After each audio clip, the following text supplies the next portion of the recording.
Academic research has long relied on a specific operational assumption.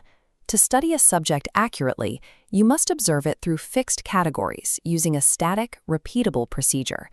However, applying a static method to a dynamically shifting world creates an inherent structural failure.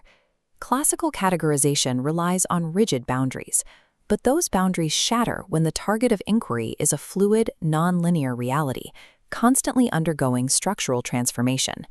This disparity defines the methodogenesis axiom. Any method assuming a stable object of study misrepresents its subject before the analysis even begins. The philosophical lineage for this stems from Gilles Deleuze and Félix Guattari's concept of the chaosmos.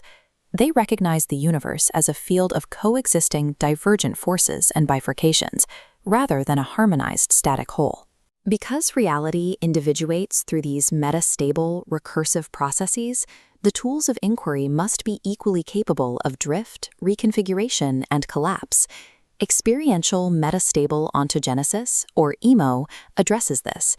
It is a recursive, multi-scale methodology designed to co-evolve alongside the specific reality field it observes.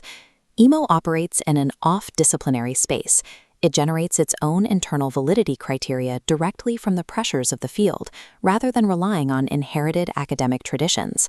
This framework treats the inquiry itself as an instance of the world it studies, sharing the exact structural behaviors of its subject.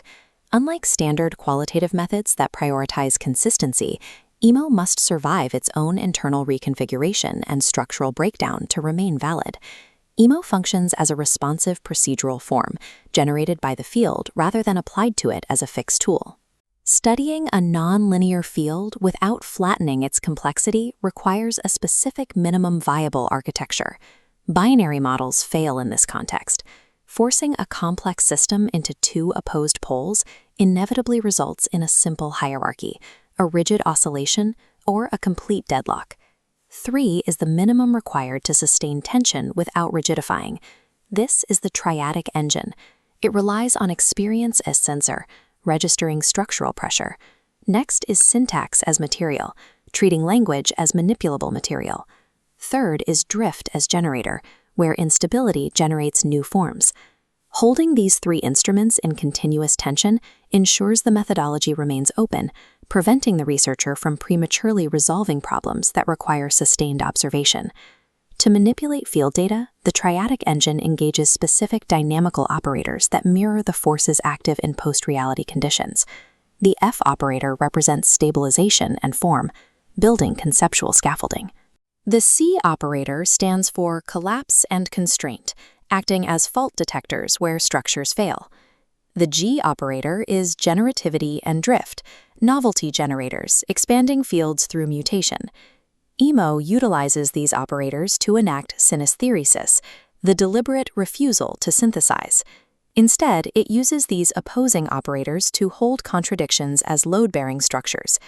This continuous, undirected movement produces driftomorphosis, where recognizable structures emerge as the trailing residue of the method shifting under pressure. Rigorous analysis occurs only when instruments are calibrated to interfere with stabilization, collapse, and drift simultaneously. This methodology is powered by a formal computational mechanism that actively updates the inquiry state.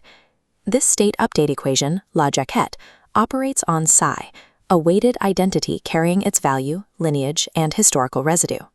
The rotation operator faces environmental pressure while injecting lineage-weighted noise. If this rotation breaches the collapse threshold, the system fractures, depositing echo residue. The mathematics of la jaquette allow the method to evolve alongside its subject, ensuring drift and collapse function as operational state updates rather than mere metaphors. Scaling this equation up over time changes the macroscopic output of the research. Over hundreds of cycles of rotation and collapse, those deposited echo residues accumulate into a physical, structural memory of what the field has survived. This network forms the recursive zero-point matrix, a nonlinear drift archive that serves as the inquiry's primary recombinant output. This archival structure draws from Walter Benjamin's micrology, which locates knowledge by reading the fragment and the residue, rather than assembling a comprehensive narrative. The inquiry produces a living, tagged matrix of field traces, a recombinant resource that replaces the neatly finalized argument. This architecture is governed by specific ethical constraints, care as timing, and the refusal of domination. Real-world field methods enact these ethics physically. During a split-gate traversal of Alexander plots, researchers walk simultaneous asymmetric trajectories to observe structural interference without attempting to control or extract from the environment. Forcing raw, contradictory data into a clean, synthesized conclusion is a form of structural violence. If clarity arrives too soon, the method has prematurely foreclosed what the field was still producing. This changes how we evaluate rigor. Research success is measured by the method's structural adequacy to field pressure, rather than its alignment with a static standard. True rigor in post-reality conditions requires an inquiry apparatus that thrives in messiness, embraces continuous drift, and survives its own continuous rupture.